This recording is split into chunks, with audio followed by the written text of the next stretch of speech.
Hello, and welcome to Family Folktales from the Nashville Public Library. I'm Susan Poulter, a librarian at the Main Library. Today's story is The Tale of a Tortoise and a Mischievous Monkey, 2 stories in one, from Brazil and adapted in Andrew Lang's Brown Fairy Book. Once upon a time, there was a country where the rivers were larger and the forests deeper than anywhere else. Hardly any men came there, and the wild creatures had it all to themselves and used to play all sorts of strange games with each other. The great trees, chained one to the other by thick flowering plants with bright scarlet or yellow blossoms, were famous hiding places for the monkeys who could wait unseen till a puma or an elephant passed by, and then jump on their backs and go for a ride, swinging themselves up by the creepers when they had had enough. Near the rivers, huge tortoises were to be found, and though to our eyes a tortoise seems a dull, slow thing, it is wonderful to think how clever they were, and how often they outwitted many of their livelier friends. There was one tortoise in particular that always managed to get the better of everybody, and many were the tales told in the forest of his great deeds. They began when he was quite young and tired of staying at home with his father and mother. He left them one day and walked off in search of adventures. In a wide open space, surrounded by trees, he met with an elephant who was having his supper before taking his evening bath in the river, which ran close by. "Let us see which of us 2 is strongest," said the young tortoise, marching up to the elephant. "Very well," replied the elephant, much amused at the impertinence of the little creature. "When would you like the trial to be?" "In an hour's time.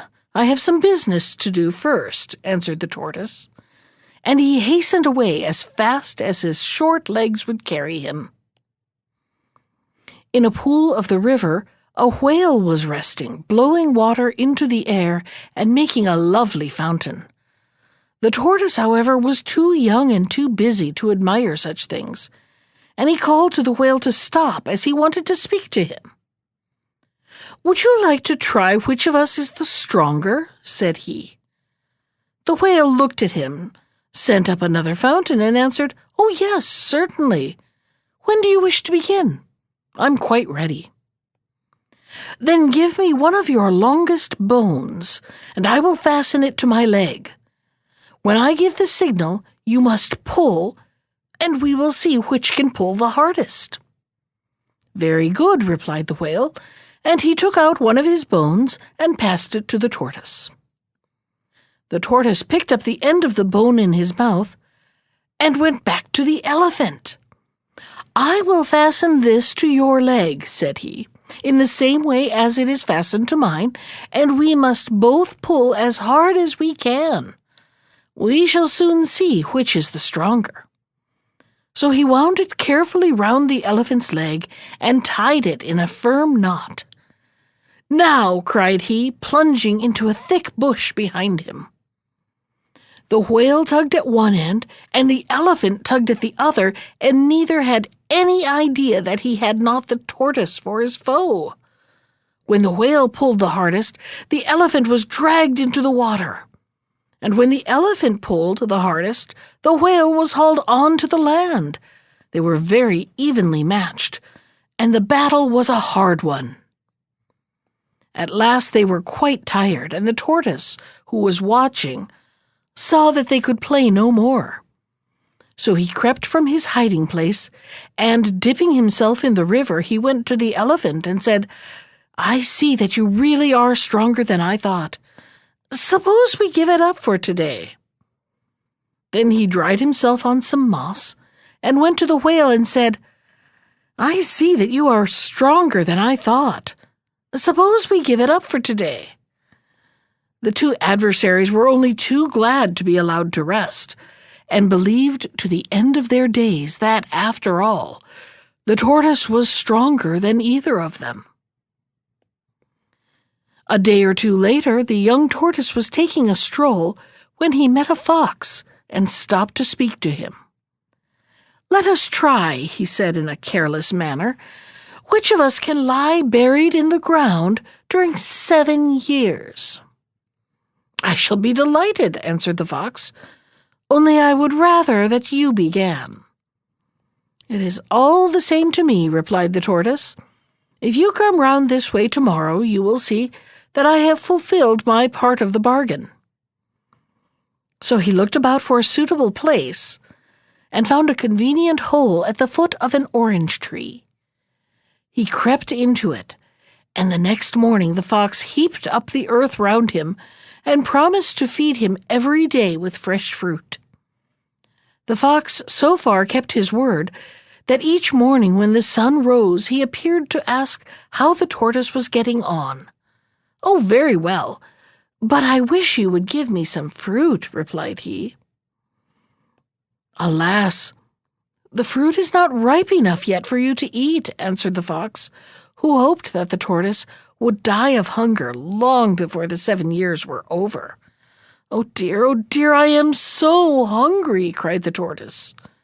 "I am sure you must be, but it will be all right tomorrow," said the fox, trotting off, not knowing that the oranges dropped down the hollow trunk straight into the tortoise's hole, and that he had as many as he could possibly eat. So the 7 years went by, and when the tortoise came out of his hole, he was as fat as ever. Now it was the fox's turn, and he chose his hole, and the tortoise heaped the earth round, promising to return every day or two with a nice young bird for his dinner.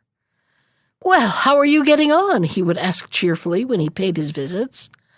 "Oh, all right, only I wish you had brought a bird with you," answered the fox.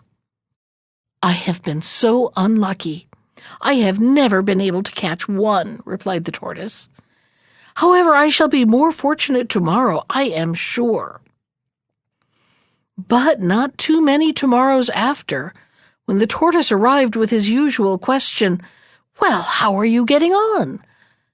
he received no answer, for the fox was lying in his hole quite still, dead of hunger.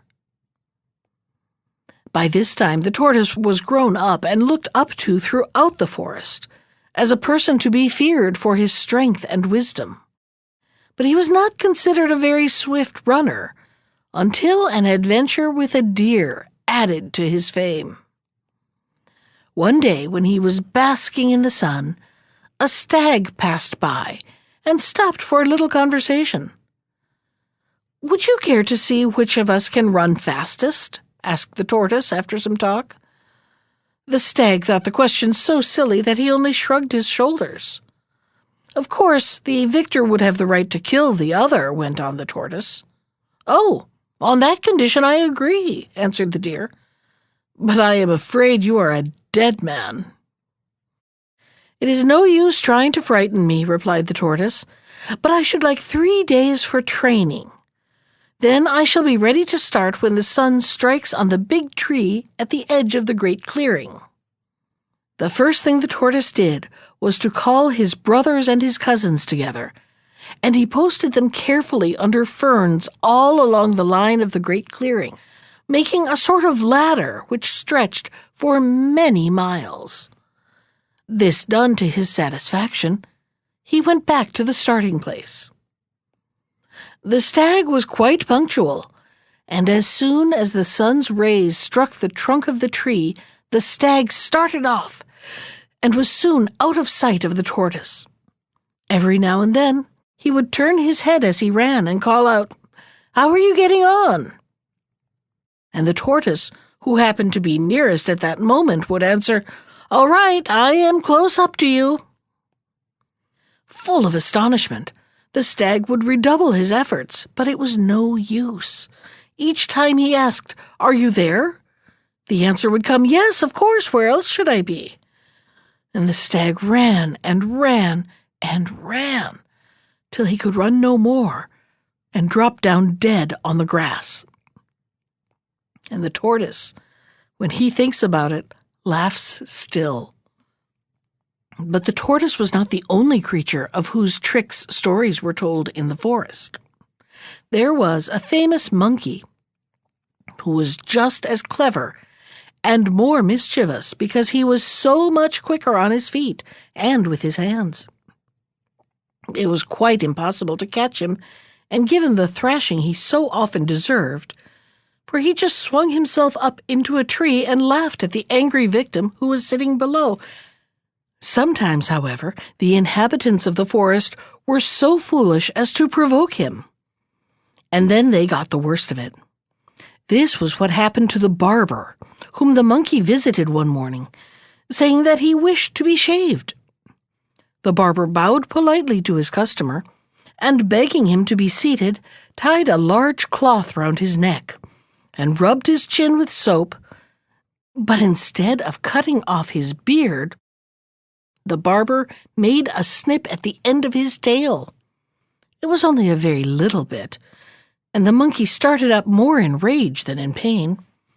"Give me back the end of my tail," he roared, "or I will take one of your razors." The barber refused to give back the missing piece, so the monkey caught up a razor from the table and ran away with it. And no one in the forest could be shaved for days, as there was not another to be got for miles and miles. As he was making his way to his own particular palm tree where the coconuts grew, which were so useful for pelting passers-by, he met a woman who was scaling a fish with a bit of wood, for in this side of the forest a few people lived in huts near the river. "That must be hard work," said the monkey, stopping to look. "Try my knife, you will get on quicker." And he handed her the razor as he spoke. A few days later he came back and rapped at the door of the hut. "I have called for my razor," he said, when the woman appeared. "I have lost it," answered she. "If you don't give it to me at once, I will take your sardine," replied the monkey, who did not believe her.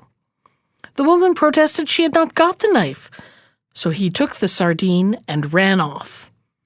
A little further along, he saw a baker who was standing at the door eating one of his loaves. "That must be rather dry," said the monkey. "Try my fish." And the man did not need twice telling. A few days later, the monkey stopped again at the baker's hut. "I've called for that fish," he said. "That fish? But I've eaten it," exclaimed the baker in dismay. "If you have eaten it, I shall take this barrel of meal in exchange," replied the monkey, and he walked off with the barrel under his arm. As he went, he saw a woman with a group of little girls round her, teaching them how to dress hair. "Here is something to make cakes for the children," he said, putting down his barrel, which by this time he found rather heavy. The children were delighted and ran directly to find some flat stones to bake their cakes on. And when they had made and eaten them, they thought that they had never tasted anything so nice. Indeed, when they saw the monkey approaching not long after, they rushed to meet him, hoping that he was bringing them some more presents. But he took no notice of their questions. He only said to their mother, "I've called for my barrel of meal." "Why, you gave it to me to make cakes of," cried the mother. "If I can't get my barrel of meal, I shall take one of your children," answered the monkey. "I am in want of somebody who can bake my bread when I am tired of fruit, and who knows how to make coconut cakes." "Oh, leave me my child, and I will find you another barrel of meal," wept the mother. "I don't want another barrel. I want that one," answered the monkey sternly. And as the woman stood wringing her hands, he caught up the little girl that he thought the prettiest, and took her to his home in the palm tree. She never went back to the hut, but on the whole she was not much to be pitied, for monkeys are nearly as good as children to play with, and they taught her how to swing and to climb and to fly from tree to tree and everything else they knew, which was a great deal. Now the monkey's tiresome tricks had made him many enemies in the forest, but no one hated him so much as the puma. The cause of their quarrel was known only to themselves, but everybody was aware of the fact, and they took care to be out of the way when there was any chance of these two meeting.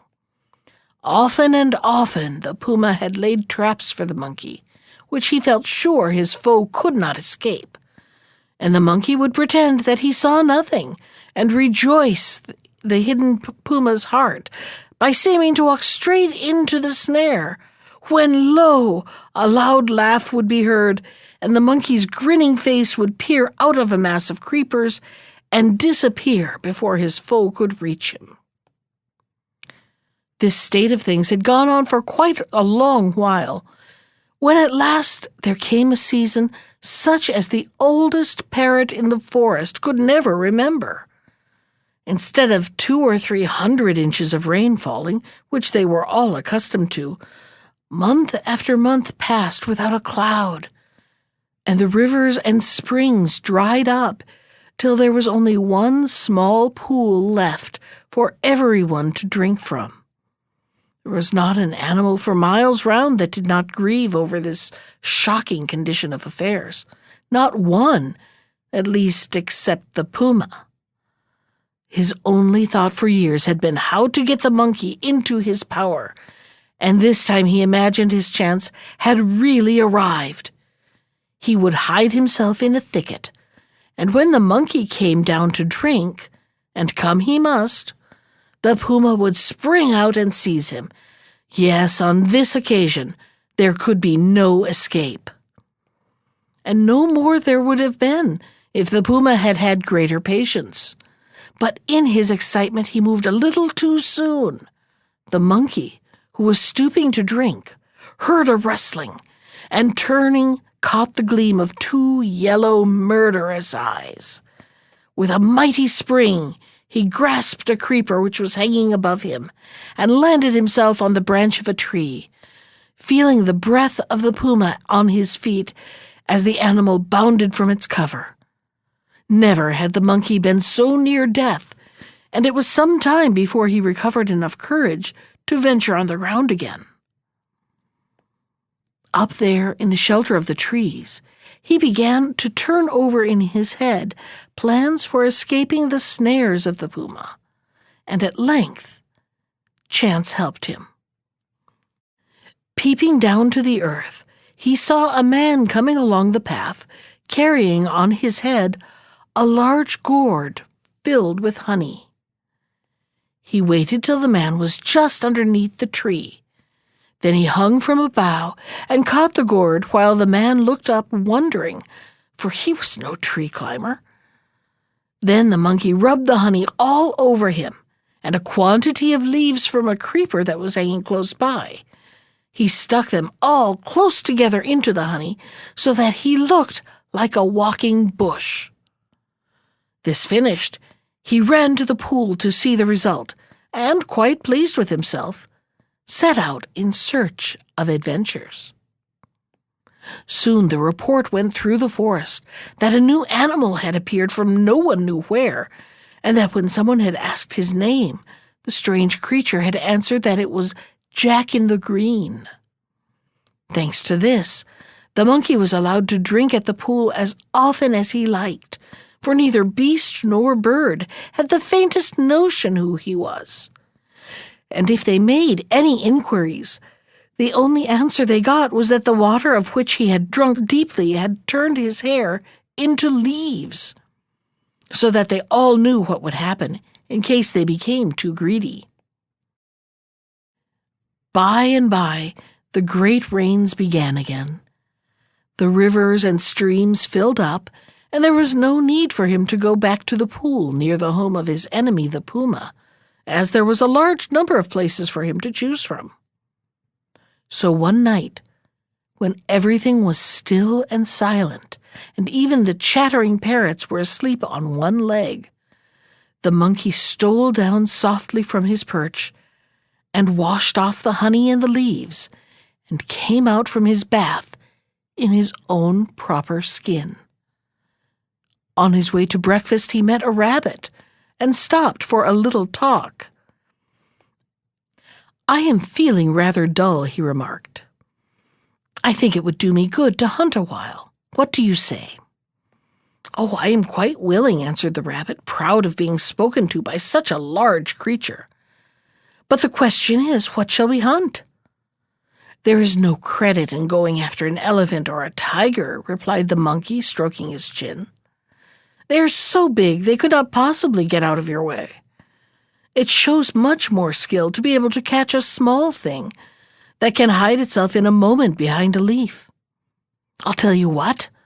Suppose I hunt butterflies, and you serpents."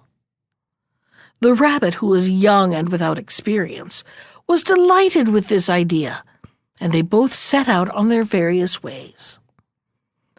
The monkey quietly climbed up the nearest tree and ate fruit most of the day, but the rabbit tired himself to death poking his nose into every heap of dried leaves he saw, hoping to find a serpent among them. Luckily for himself, the serpents were all away for the afternoon at a meeting of their own, for there is nothing a serpent likes so well for dinner as a nice plump rabbit. But as it was, the dried leaves were all empty, and the rabbit at last fell asleep where he was. Then the monkey, who had been watching him, fell down and pulled his ears, to the rage of the rabbit, who vowed vengeance.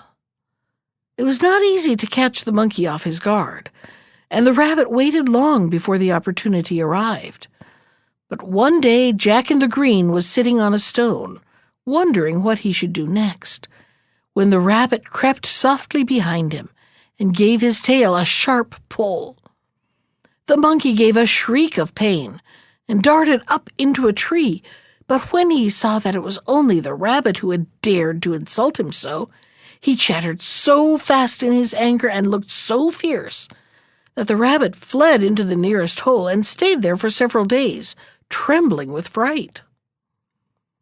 Soon after this adventure, the monkey went away into another part of the country, right on the outskirts of the forest, where there was a beautiful garden full of oranges hanging ripe from the trees. The garden was a favorite place for birds of all kinds, each hoping to secure an orange for dinner, and in order to frighten the birds away and keep a little fruit for himself, the master had fastened a waxen figure on one of the boughs. Now the monkey was as fond of oranges as any of the birds, and when he saw a man standing in the tree where the largest and sweetest oranges grew, he spoke to him at once. "You man," he said rudely, "throw me down that big orange up there, or I will throw a stone at you." The wax figure took no notice of this request, so the monkey, who was easily made angry, picked up a stone and flung it with all his force. But instead of falling to the ground again, the stone stuck to the soft wax. At this moment a breeze shook the tree, and the orange on which the monkey had set his heart dropped from the bough. He picked it up and ate it every bit, including the rind, and it was so good he thought he should like another. So he called again to the wax figure to throw him an orange, and as the figure did not move, he hurled another stone, which stuck to the wax as the first had done. Seeing that the man was quite indifferent to stones, the monkey grew more angry still, and climbing the tree hastily, gave the figure a violent kick. But like the two stones, his leg remained stuck to the wax, and he was held fast. "Let me go at once, or I will give you another kick," he cried, suiting the action to the word, and this time also his foot remained in the grasp of the man. Not knowing what he did, the monkey hit out, first with one hand and then with the other, and when he found that he was literally bound hand and foot, he became so mad with anger and terror that in his struggles he fell to the ground, dragging the figure after him. This freed his hands and feet, But besides the shock of the fall, they had tumbled into a bed of thorns, and he limped away, broken and bruised and groaning loudly. For when monkeys are hurt, they take pains that everybody shall know it. It was a long time before Jack was well enough to go about again. But when he did, he had an encounter with his old enemy, the puma. And this was how it came about. One day the puma invited his friend the stag to go with him and see a comrade who was famous for the good milk he got from his cows. The stag loved milk and gladly accepted the invitation, and when the sun began to get a little low, the two started on their walk.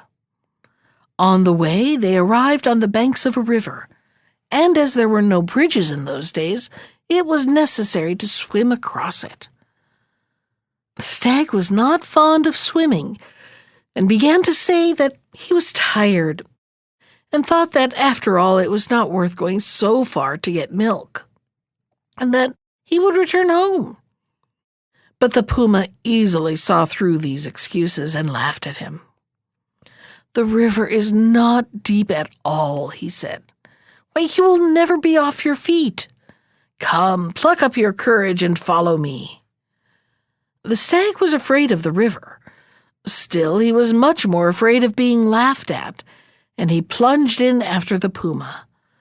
But in an instant the current had swept him away, and if it had not borne him by accident to a shallow place on the opposite side, where he managed to scramble up the bank, he would certainly have been drowned.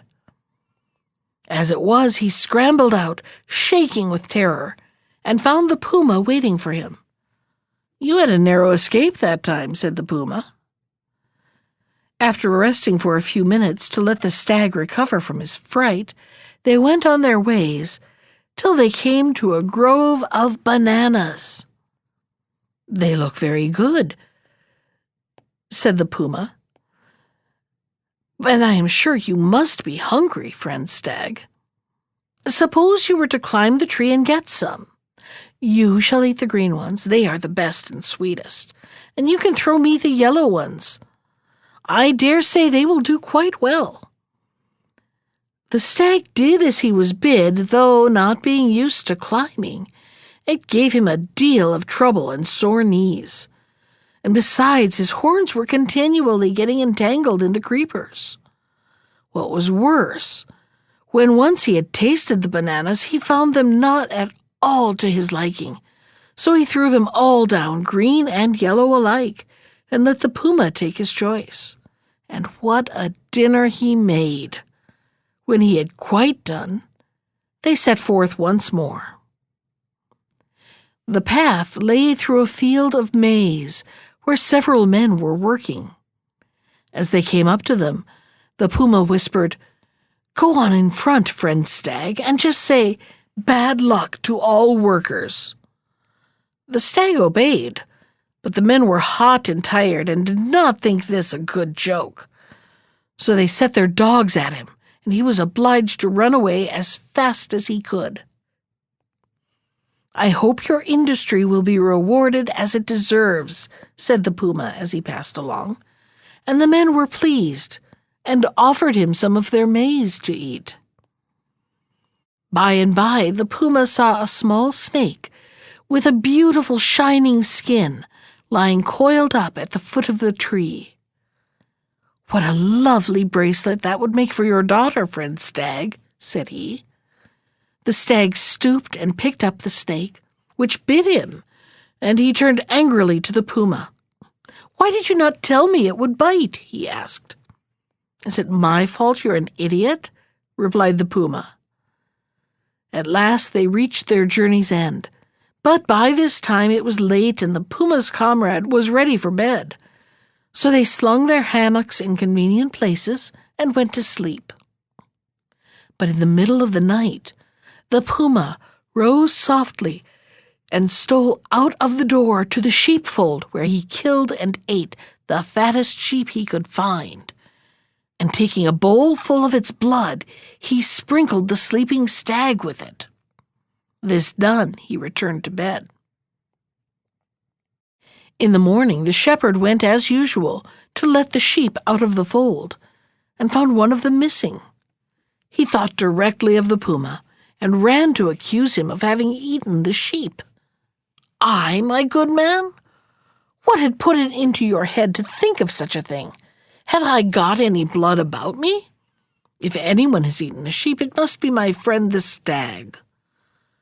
Then the shepherd went to examine the sleeping stag, and of course he saw the blood. "Ah, I will teach you how to steal," cried he, and he hit the stag such a blow on his skull that he died in a moment. The noise awakened the comrade above, and he came downstairs. The puma greeted him with joy and begged he might have some of the famous milk as soon as possible, for he was very thirsty. A large bucket was set before the puma directly. He drank it to the last drop, and then took leave. On his way home he met the monkey. "Are you fond of milk?" asked he. "I know a place where you get it very nice. I will show you it if you like." The monkey knew that the puma was not so good-natured for nothing, but he felt quite able to take care of himself, so he said he should have much pleasure in accompanying his friend.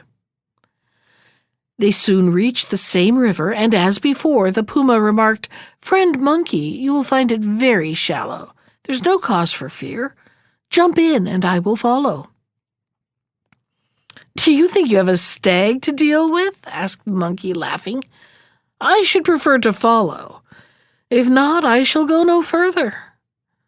The puma understood that it was useless trying to make the monkey do as he wished, so he chose a shallow place and began to swim across. The monkey waited till the puma had got to the middle, then he gave a great spring and jumped on his back, knowing quite well that the puma would be afraid to shake him off, lest he should be swept away into deep water. So in this manner they reached the bank. The banana grove was not far distant, and here the puma thought he would pay the monkey out for forcing him to carry him over the river.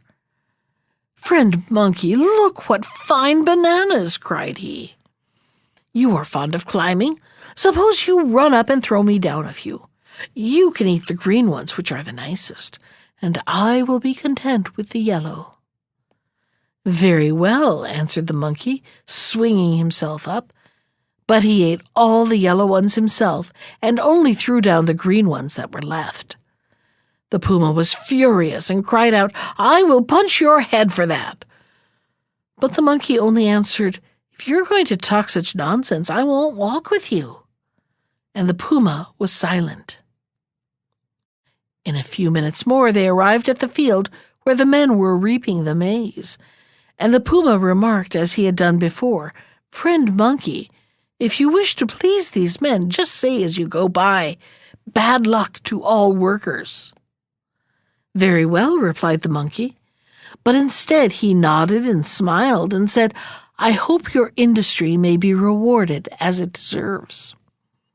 The men thanked him heartily, let him pass on, and the puma followed behind him. Further along the path, they saw the shining snake lying on the moss. "What a lovely necklace for your daughter!" exclaimed the puma. "Pick it up and take it with you." "You are very kind, but I will leave it for you," answered the monkey, and nothing more was said about the snake.